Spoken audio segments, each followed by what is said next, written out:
नमस्कार दोस्तों, एक बार फिर से आपका स्वागत है। आपको बता दूं कि भारत में ब्रिटिश ने जो शासन किया था वो दो प्रकार से किया था। एक कंपनी का शासन किया था 1773 से 1858 तक किया था।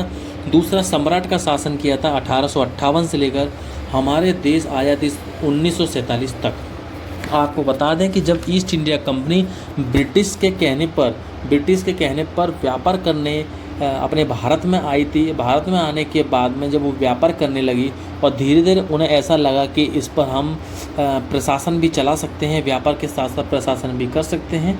तो कहीं ना कहीं दो युद्ध हुए थे। एक तो प्लासी का युद्ध बताया था आपको 23 जून 1757 में हुआ था, और एक बक्सर का युद्ध हुआ था 22 अक्टूबर 1764 में हुआ था। आपको जानकर हैरानी होगी, 1764 का जैसे युद्ध हुआ था उसके बाद कंपनी ने, ईस्ट इंडिया कंपनी को बंगाल, बिहार और उड़ीसा के दीवानी अधिकार, मतलब उसका जो राजस्व के न्याय के अधिकार थे वो उसको प्राप्त हो गए थे। उसके बाद कंपनी को ऐसा लग रहा था कि अब हमेशा फ़ायदे में जाएंगे और प्रॉफिट लेते लेते सारा पैसा ब्रिटिश सरकार को देते जाएंगे।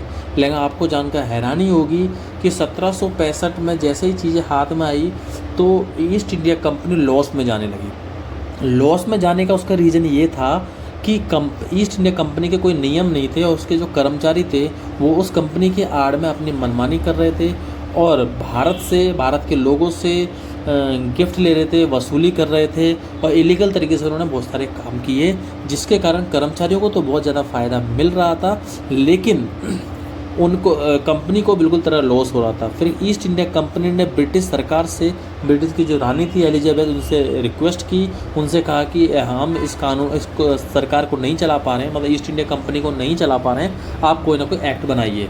उसके बाद 1773 यानी कि 1764 में युद्ध हुआ था। उसके बाद 64 के बाद में 7 साल बाद फिर उन्होंने रेगुलेटिंग एक्ट बनाया, जब उन्होंने देखा कि कंपनी लॉस में जा रही है। तो 1773 में रेगुलेटिंग एक्ट बनाया, और एक्ट बनाते हुए नियम आ गया कि हर 20 साल में करेक्शन होते रहेंगे।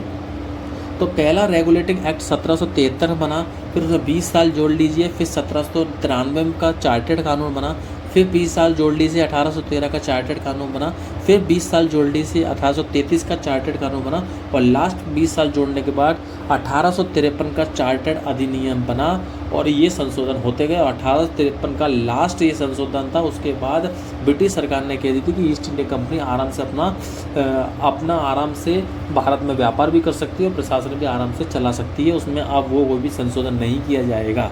लेकिन आपको बता दें कि 1853 के बाद केवल 4 साल बाद ही 1857 की क्रांति हो गई। क्रांति होने के बाद में आपको बता दें कि ब्रिटिश सरकार को लगा कि अब ईस्ट इंडिया कंपनी ये यहाँ का जो प्रशासन है वो नहीं चला पाएगी। उस तरह से 1858 में ब्रिटिश सरकार ने पूरा सम्राट का शासन अपने हाथ में ले लिया, और 1858 से लेकर 1947 तक पूरी तरीके से राज किया। आपको एक छोटी सी जानकारी और दे दूं, 1773 का जो रेगुलेटिंग एक्ट आया था, और 1773 से लेकर 20 साल बाद 1793 के बीच में 3 संशोधन हुए थे। एक 1781 का संशोधन अधिनियम हुआ था, एक 1784 का पिट्स इंडिया एक्ट हुआ था।